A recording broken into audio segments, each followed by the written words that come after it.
네, 로마서 이제 본론의 내용과 교훈은 앞에 로마서 15장 13절까지로 끝이 났습니다. 이제 14절부터 마지막까지는 결론이라기보다는 바울 사도의 개인적인 고백과 인사로 이렇게 이루어진 부록의 성격에 가까운 내용입니다.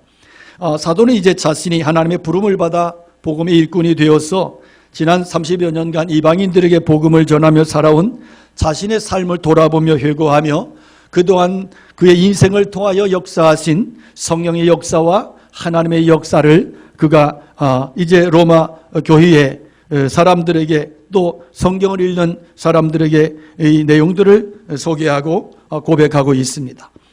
먼저 그는 은혜를 입은 그리스도의 일꾼이었음을 소개하고 고백합니다. 15절의 말씀 보면 그러나 내가 너희로 다시 생각나게 하려고 하나님께서 내게 주신 은혜로 말미암아 더욱 담대히 대략 너희에게 썼노니 그랬어요. 자신이 이 로마서를 로마에 있는 성도들에게 쓴 이유 목적은 하나님의 은혜를 입었기 때문이라는 거죠. 여러분, 은혜가 뭐예요? 은혜는 받을 자격이 없는 사람이 조건 없이 턱없이 과분한 것을 받은 것을 은혜라 그러죠. 바울 사도는 하나님 앞에 그런 은혜를 입었기 때문에 평생토록 주님께 일생을 바쳐 복음을 위해 헌신했습니다. 그는 성경 여러 곳에서 자신이 하나님의 엄청난 은혜를 입은 자였음을 고백합니다.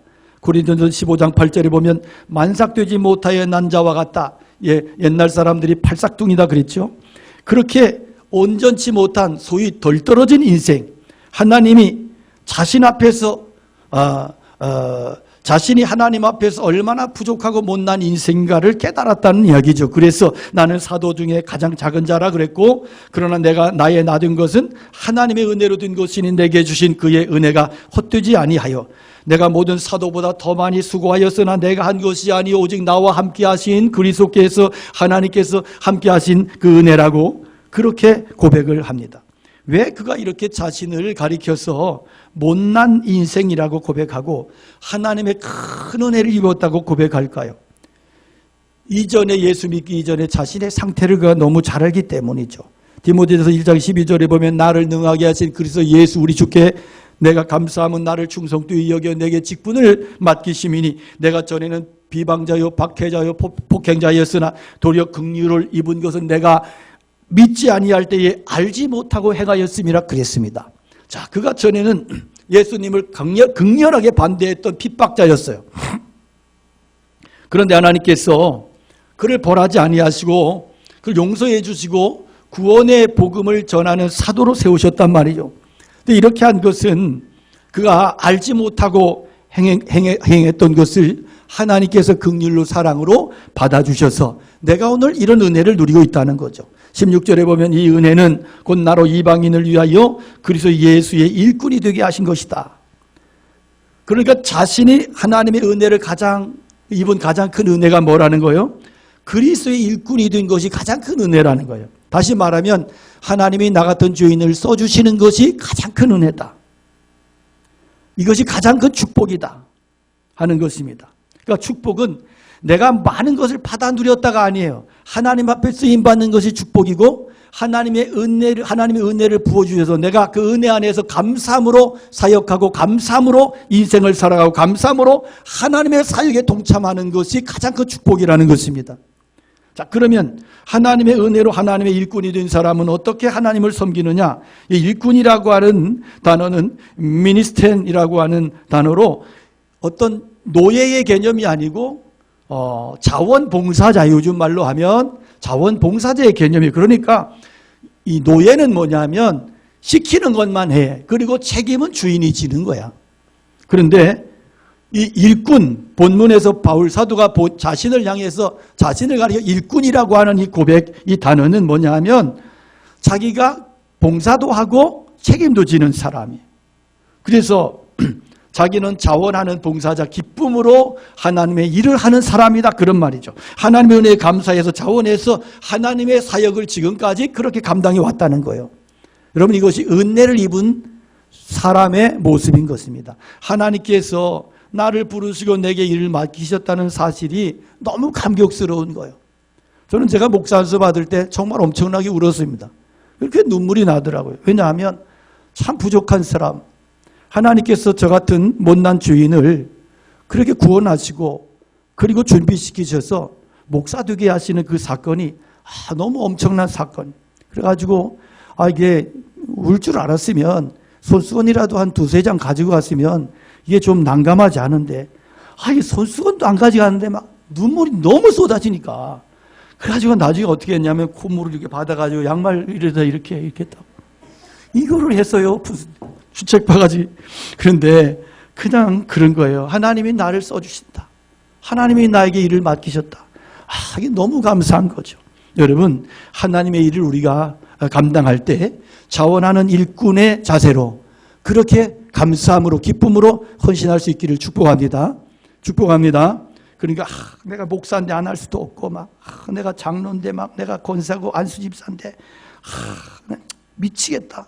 이러면 주님께서 나는 더 미친다 그러신. 그러니까 하나님 앞에 알아주든 안 알아주든 그 자체로 기쁘고 감사함으로 이게 일꾼의 자세인 것입니다. 17절에 보니까 그러므로 내가 그리스도 예수 안에서 하나님의 일에 대하여 자랑하는 것이 있거니와 그리스도께서 이방인을 순종하게 하기 위하여 나를 통하여 역사하신 것 외에는 내가 감히 말하지 아니한다. 하나님이 이방인의 구원을 위해서 자신을 써주셨다는 거죠. 그래서 하나님의 자신을 써주셔서 복음의 열매를 많이 맺고 사역의 열매를 많이 거두었지만 이 모든 것들은 내가 잘나서가 아니고 하나님의 은혜요, 하나님의 역사요. 그래서 나를 통해서 일하신 하나님의 역사를 내가 전하는 것 외에는 나는 내 자랑하지 않는다는 거예요. 이게 은혜를 아는 성도의 모습인 거죠. 그러니까 은혜를 아는 성도에게 나타나는 특징이 뭐냐면 인간적인 자랑이 사라진다는 거예요. 우리는 잘못 은혜를 받아가지고 은혜를 받으면 하나님의 이름을 빙자해서 자기 자랑하느라고 아주 얼마나 감당을 그거 아니라는 거예요. 그러니까 저는 목회자들도 보면 그래요. 목회자들 보면 부흥회 한다고 그러면 3박 4일 동안 다 자기 자랑만 해. 우리 아들이 유학을 하고, 우리 아들이 어디 명문대를 나고, 우리 아들 사업을 해서 돈을 많이 벌고, 그래서 그게 하나님의 축복이고 예수 믿으면 그런 복을 받는데, 이거 잘못된 복음이에요. 이거 거짓된 복음입니다. 그러니까 바울 사도는 은혜를 제대로 받은 사람이에요. 그러니까 인간적인 자랑은 두려운 거예요. 왜 두려운 거냐? 인간적인 자랑이 드러나고 인간적인 자랑이 앞세워지면 하나님의 영광이, 하나님의 은혜가 자취를 감추고 그렇게 되기 때문에 그래요. 그러니까 인간적으로 따져보면 바울 사도처럼 자랑할 만한 것이 많은 사람이 어디 있어요. 그런데 내 자랑하는 순간 하나님의 은혜는 사라져버리는 거예요. 내 자랑하는 순간 하나님의 역사가 사라져버리는 거예요. 그래서 바울 사도가 뭐래? 자랑하는 자는 주 안에서 자랑하라. 주님을 자랑하라는 거예요. 주님을 자랑하라. 그러나 내게는 우리 주 예수 그리스도의 십자가 외에는 결코 자랑할 것이 없다. 자랑할 것이 얼마나 많은데 십자가밖에는 자랑할 것이 없다는 거예요. 이게 은혜 받은 자의 고백이고 은혜 받은 자의 모습인 것입니다.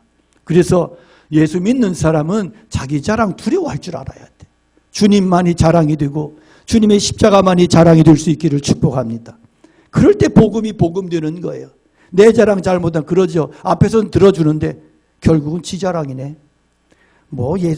은혜를 말하고 웃기고 있어. 자기 자랑하려고 저 얘기하고만 다 알아요. 요즘 사람들 똑똑해서. 그러니까 그렇게 그런 수작 부리지 말고 하나님 앞에 십자가 붙들고 예수님의 복음을 외치고 그냥 주님밖에는 자랑할 것이 없어. 누군가가 왜 그 집 아들들은 그렇게 공부를 잘하면 그런 얘기하면 하나님의 은혜야. 하나님의 은혜. 더 이상 얘기를 하면 안 돼. 그 알아줘서 고마워하면서 사실은 말이야. 이러면 안 된다고. 이건 은혜를 제대로 받은 모습이 아니야. 여러분, 우리가 하나님의 일을 하는 방식과 원리는 철저하게 언제나 같은데 그게 뭐냐 하면 내 힘이 아니야. 내 자격이, 내 실력이 아니야. 항상 성령의 은혜, 성령의 능력으로 가는 것입니다. 하나님의 은혜가 없이는 한순간도 무너지는 거예요. 한순간에 다 무너지는 거예요. 여러분, 믿음 자랑하지 마십시오. 믿음이 크다고요. 내 믿음 좋다고요. 그 믿음마저도 하나님의 은혜가 떠나버리면 사울과 같이 되는 거예요. 구약의 사울과 같이 이상해지는 거예요. 그래서 믿음이 있거든. 내게 하나님의 은혜가 많이 임했구나. 그래서 감사하기 원하고 그래서 더 겸손해질 수 있기를 축복합니다. 자, 그는 복음의 제사장 직분을 맡은 자라고 소개하고 있습니다. 자신이 그리스도의 일꾼이 되었다고 그러면서 그리스도 예수의 일꾼으로서의 역할을 이제 오늘 본문에 보면 16절에 보면 소개하는데, 이 은혜는 곧 나로 이방인을 위하여 그리스도 예수의 일꾼이 되어 하나님의 복음의 제사장 직분을 하게 하사. 여기 하나님의 복음의 제사장의 직분, 이렇게 말씀을 합니다. 베드로전서 보면 우리가 잘 아는 말씀, 그러나 너희는 택하신 족속의 왕같은 제사장들이요 거룩한 나라요 그의 소유된 백성이니 이는 너희를 어두운 데서 불러내어 그의 기이한 빛에 들어가게 하신 이의 아름다운 덕을 선포하게 하려 함이라, 그렇게 말씀해요. 왕같은 제사장, 제사장의 직분, 제사장은 구약에 나오는 직분이죠. 그런데 왜 제사장의 직분을 바울 사도가 소환하고 있느냐? 제사장의 직분의 기능 가운데는 뭐가 있느냐 하면 중보의 기능이 있어요. 하나님과 죄인 사이를 연결해주는 통로의 기능이 있다고요. 그러니까 바울 사도가 지금 말씀하는 것은 우리가 복음의 제사장이 됐다. 그래서 복음의 제사장이 할 일이 뭐냐? 이방인들을 하나님께로 이끌어내서 이방인을 하나님 앞에 예배의 제물로 드리는 역할을 우리에게 맡겼다는 거예요. 할렐루야. 그래서 우리는 예외 없이 복음의 제사장의 직분을, 신분을 얻은 자들이고, 왕같은 제사장으로 하나님과 인간을 연결시켜주는, 영혼을 주님 앞으로 이끌어 주님께, 하나님께 세우는 이 직분을 우리에게 주셨다는 것입니다. 그러니까 제사의 핵심은 제물이잖아요. 예배 드릴 때 성경이 바울 사도는 오늘 본문을 통해서 우리가 예배를 드릴 때 제물이 뭐냐? 그 제물이 바로 이방인이 하나님께 돌아와서, 불신자가 하나님께 돌아와서 함께 예배 드리는 거래. 그렇게 보면 우리는 정말 1년 반이 넘도록 정말 거의 새 가족이 없이 예배를 드리고 있는 이 안타까운 상황. 하나님의 우리도 이렇게 예배 드리는 것이 참 답답하고 마음이 아픈데 하나님 아버지는 얼마나 마음이 아프실까? 하나님께서 그러시지 않겠어요? 코로나 핑계 대면서 너희들 사명을 다 잃어버리고 있고, 코로나 변명되면서 너희가 내가 너희에게 맡긴 복음의 제사장의 직분을 아예 내팽개치고 살고 있구나. 주님이 탄식하지 않겠습니까? 하나님이 탄식하지 않겠어요? 여러분, 전도는 죄인과 하나님과 원수되었던 이 관계를 화목하게 하는, 풀어주는 일이요. 이 화목하게 하는 직책을 우리에게 맡겼고, 이것이 바로 복음의 제사장직이다. 복음의 제사장직. 그래서 여러분, 우리가 오늘 복음의 제사장 직분을 잘 감당해야 됩니다. 코로나 상황 때문에 더 비겁해지지 않았으면 좋겠고, 이것 때문에 더 변명하지 않았으면 좋겠고, 그리고 우리가 담대히 입을 벌려서 담대히 우리의 삶의 터전에서 예수가 그리스도 되심을, 복음의 능력을 증거하고 사명에 집중하여 주의 사명을 용기 있게 감당하는 거룩한 하나님의 종들이 되시기를 축복합니다. 전능자의 그늘이라고 하는 책을 통해서 많이 알려진 이야기가 있는데요. 이 책은 28살 젊은 나이로 순교한 침 엘리엇이라고 하는 선교사의 아내 엘리자베스 엘리엇이라고 하는 선교사가 쓴 책입니다. 미국의 명문 휘튼 칼리지를 졸업한 20대 젊은 선교사 5명이 1952년 에콰도르의 인디언 부족 식인종들에게 선교를 들어갔다가 도착하자마자 인디언들에 의해서 비참하게 살해를 당해요. 근데 이들에게는 호신용 총도 있었어요. 무기도 있었어요. 칼도 있었어요. 전혀 사용하지 않았어요. 얼마든지 자신들을 보호하고 상대를 죽일 수 있었지만 선교 대상자인 그 난폭한 그들 앞에서 무기를 내려놓고 비참하게 순교를 당했습니다. 놀라운 것은요, 그 아내들이 남편을 죽인 그 부족들에게로 다시금 선교사 훈련을 받고 들어가요. 그리고 오랜 시간 그 어려움 속에서 복음을 전하고 그리스도의 사랑을 전하고 십자가의 사랑과 복음을 전하면서 그 원주민들이 예수님께로 돌아옵니다. 그리고 그 중에 4사람이 목사가 됐어요.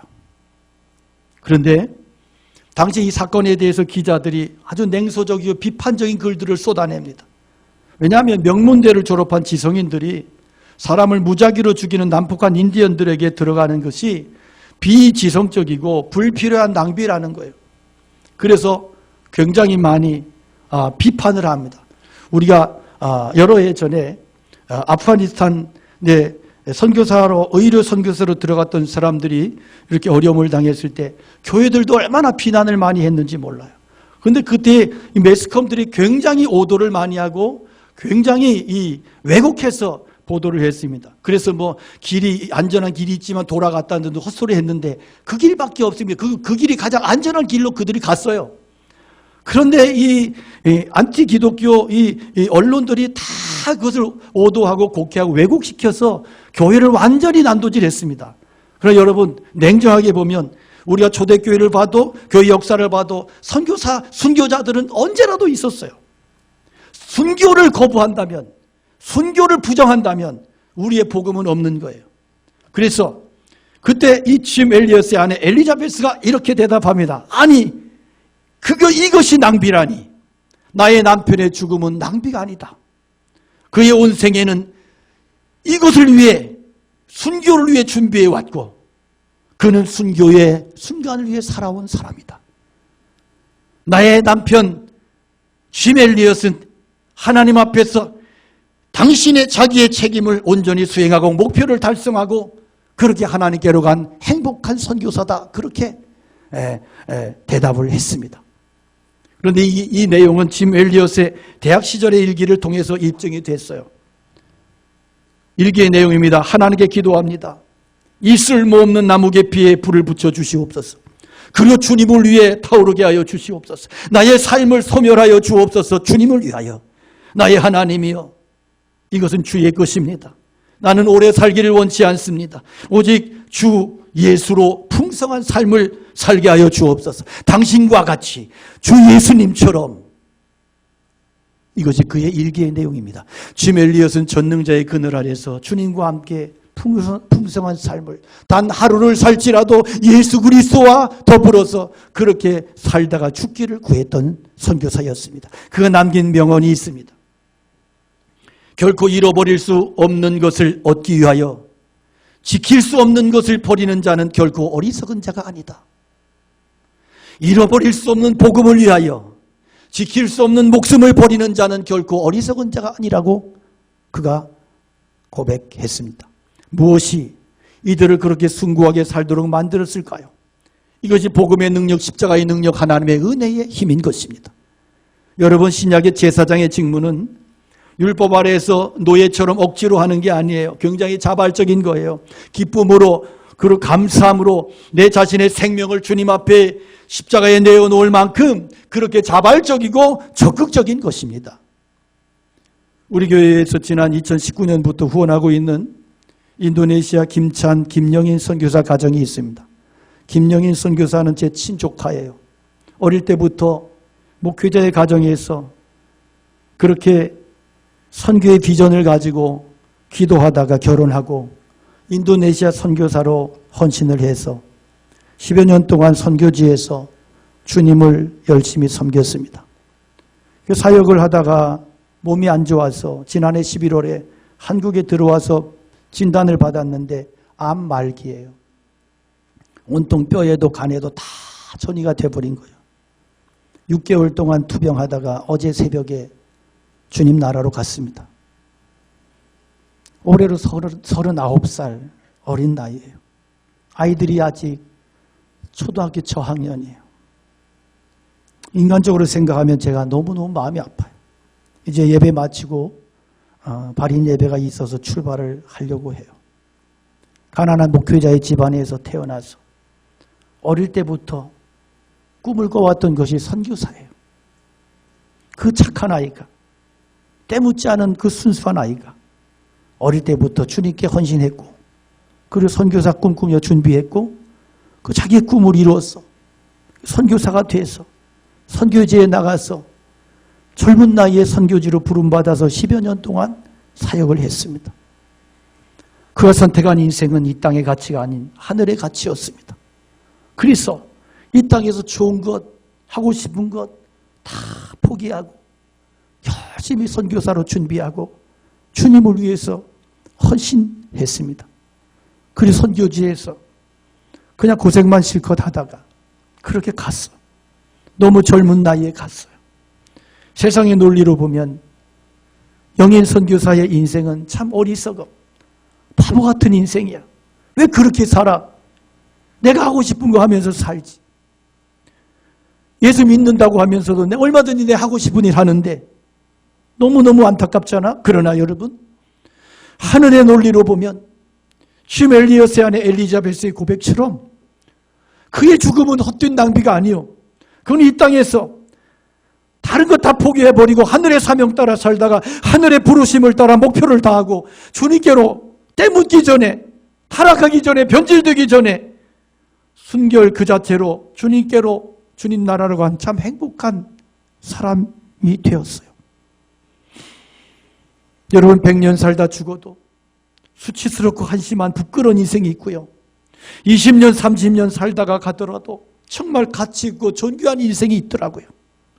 저는 사랑하는 우리 성도들이 정말 의미 없는 90년, 100년 인생을 살게 해달라고 기도하기보다 짧아도 주님의 나라 복음을 위하여 가치 있는 인생을 살고 내가 가진 것이 얼마가 되었든 주님의 나라 위하여 복음을 위하여 주를 위하여 그렇게 가치 있게 의미 있게 쓰다가 살다가 주님께로 갈 수 있기를 기도합니다.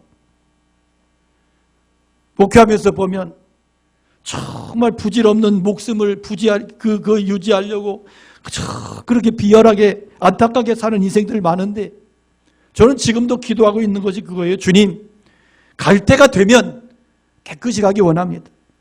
정말로 비열한 모습 보이지 않고 썩어도 준치라고 내가 목사인데 목사가 죽으면서 가면서 눈동자 왔다 갔다 하면서 불안해하고 그러면 성도들이 얼마나 헷갈리겠어. 갈 때 깨끗하게 잘 가기 원하고 가면서 정말로 주님의 나라가 하나님의 영광이 그것을 고백하고 그것을 증거하고 갈 수 있는 그런 인생이 되기를 저는 지금도 기도하고 있어요. 나 지금은 비록 땅을 벗하며 살지라도 내 영혼 저 하늘을 디디며 사네.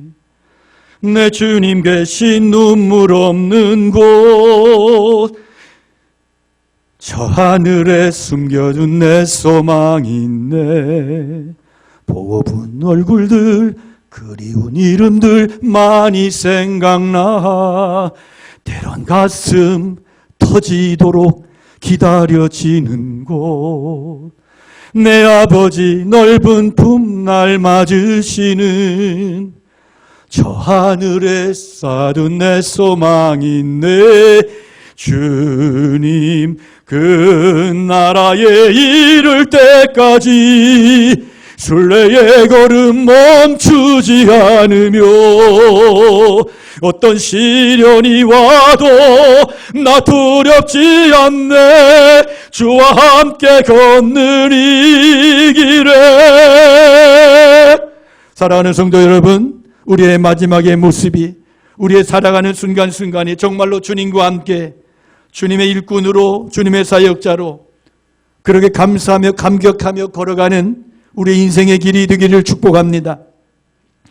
또한 바울 사도는 그래서 예수의 일꾼의 사역지에 대해서 말씀하는데 남의 터 위에 건축하지 않으려고 힘을 썼대요. 남의 터 위에.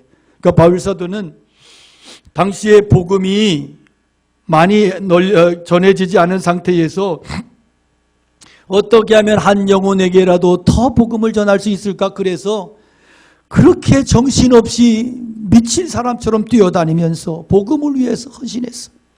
그래서 1차, 2차, 3차 전도 여행지를 이렇게 길이를 재어보면 약 16,000km가 나와요.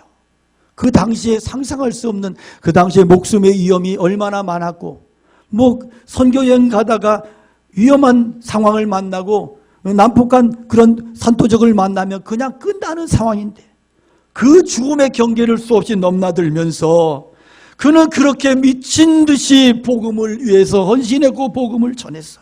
목표는 분명히 했어요. 한 사람이라도 더 구원했으면 좋겠다. 한 사람에게라도 복음을 더 전했으면 좋겠다. 여러분, 우리는 시대적으로 주님 오실 날이 가까운 시대에 살아. 그러므로 우리가 우선순위 전하고 정해놓고 복음을 잘 전해야 된다. 그래서 전략적으로 집중해야 되는데, 이전에는 미 전도 지역을 선교의 타겟으로 삼고, 그래서 여러분 많이 들어보셨을 거예요. 10-40창이라고. 이제 이 북위 10도부터 40도 사이에 그 지역이 어떤 지역이냐 하면 인구가 가장 많아, 가장 가난해, 모슬렘과 불교권이 강력해. 이 동남아를 중심으로 한 이런 지역들이죠. 그래서 이 지역을 20여 년간 선교의 중요한 전략지로 그렇게 정해놓고 선교 정책을 폈습니다. 근데 요즘에 좀 바뀌었어요. 44창이라고 선교의 타겟을 지역 중심으로부터 세대 중심으로, 연령대 중심으로 그렇게 바꾸었습니다. 이것은 뭐냐 하면 이제는 지역도 중요하지만 연령에 집중해야 된다. 4살부터 14살까지. 이때를 놓치면 복음을 전해도 잘 먹히지 않는다는 거예요. 그래서 선교 이론가들이 연구해 보니까 이슬람권, 공산주의, 사회주의, 공산주의권 공통점이 있더라. 그들이 어릴 때부터 교육을 하더라는 거예요. 주체사상, 칼막스 이론, 이런 어떤 이슬람 그런 교리들, 이런 것들을 어릴 때부터 막 집중해 가르치더라. 북한의 체제가, 여러분 말도 안 되는 북한 체제가 지금도 유지되는 이유가 뭔지 아세요? 김일성이 타가소 만들어 놓고 어린 새벽부터 밤늦게까지 애들을 타가소에 집어넣고 집중적으로 주체 사상 교육을 시킨 거예요. 그래서 오늘날까지 북한의 체계가 유지되는 거예요. 여러분, 우리가 이 선교의 거대한 싸움은, 치열한 이 영적 싸움은 어디에 집중을 해야 되느냐? 4살부터 14살까지. 물론 4살이라고 하는 것은 이제 말귀를 알아듣고 그런 것. 사실은 0세부터 14살까지요. 0세부터 14살까지. 그래서 이때는 가장 모든 영향을 쉽게 받아들이고 영향을 주고받는, 그런 수용할 수 있는 수용성이 굉장히 강한 나이대야. 그래서 이 시기를 놓치면 어려워진다. 그러니까 그동안 여러분 자식들이 왜 신앙생활에 실패했어요? 어릴 때 열심히 공부해 그래놓고, 시간은 많아, 대학 가도 많고, 그 이후에 새털같이 많은 시간에 그때 가서 교회 다니고 예수 믿으면 되지. 다 실패했어요. 그래서 여러분들 자식들이, 그래서 속썩이고 교회 안 나오는 거예요. 정신 차려야 되는 거예요. 어릴 때 이들에게 정신 차려서 복음을 심어주지 않으면 말짱 도루묵 되더라. 어렵더라. 그래서 실제로 기독교인 중에 80%가 어릴 때 주일학교 경험을 가진 사람들이요. 지금도 교회를 섬기는 주역들을 보면 어릴 때 신앙생활을 했던 사람들이 훨씬 더 많고, 그 사람들이 복음을 잘 받아들이고 헌신하고. 그래서 물론 어른 전도도 해야 되죠. 그런데 어린이 전도, 어린이 집중해야 된다. 정신 차리셔야 돼. 손주, 손자, 손녀들, 우리네 자식들, 자녀들, 이 세대가 복음을 놓치면, 이 세대의 복음을 전수하지 못하면 다 망하는 거예요. 예배당 아무리 크게 키워놓고, 지금 여러분 한국교회 위기예요. 심각한 위기입니다. 정신 차려야 됩니다. 그래서 예배당 크게 지어놓고 유럽의 교회들을 보십시오. 그래놓고 안 되니까 그 속에다 또 이렇게 텐트처럼 쳐놓고 거기에서 20명, 30명이 모여 할머니들이 찬송하고 있는 한국교회가, 여러분 정신 안 차리고 우리가 정말로 이 선교에 집중하지 아니하면 우리도 이런 일이 얼마든지 일어날 수 있다는 거 기억하셔야 돼요. 그래서 우리가 자녀들의 신앙교육을 위해서 코로나라고 코로나 끝나고 보낼게 이딴 소리 하지 말고, 가. 코로나 걸려도 안 죽더라. 이게 맞지. 코로나 걸린다고 다 죽습니까? 뭘 죽긴 뭘 죽어요? 안 죽어요. 그런데 코로나가 또 교회 안에서 코로나가 이렇게 감염이 되면 또 안 돼. 그러니까 또 아주 핑계치고 사람들이 대놓고 다 빠져나가 버리고 이러더라고. 그래서 우리는 더러워서도 수칙을 잘 지키고 철저하게 지키고, 그러면서 복음에 집중하고 하나님 앞에, 다음 세대가 주님 앞에 굴복하고, 다음 세대를 주님 앞에, 다음 세대가 헌신하고, 다음 세대가 주님 앞에 그렇게 일어설 수 있도록 최선을 다해 기도하며 힘을 모아서 그렇게 나가야 될 줄로 믿습니다. 할렐루야. 여러분, 또 교회 안에 보니까 교회 안에 불신자들이 있더라고. 예수 믿지 않는 명목상의 신자들. 이 사람들이 변화받아야 된다. 이 사람들도 선교의 위개척지야. 이 사람들도. 여러분 예수님 잘 믿으시기 바라고, 똑바로 예수 믿기 바라고, 십자가의 복음을 똑바로 듣고 이 복음을 온전히 받아들이고, 그리고 모든 삶의 중심이 예수님의 십자가의 가치를 따라 그렇게 우리의 삶이 정돈되고 주님 앞에 헌신되고 그런 삶을 살아갈 수 있도록 우리가 함께 힘을 모으고 집중하고, 강단도 그리고 성도들도 모두가 함께 복음으로 그렇게 세움받는 이 은혜를 붙잡고 갈 수 있기를 축복합니다.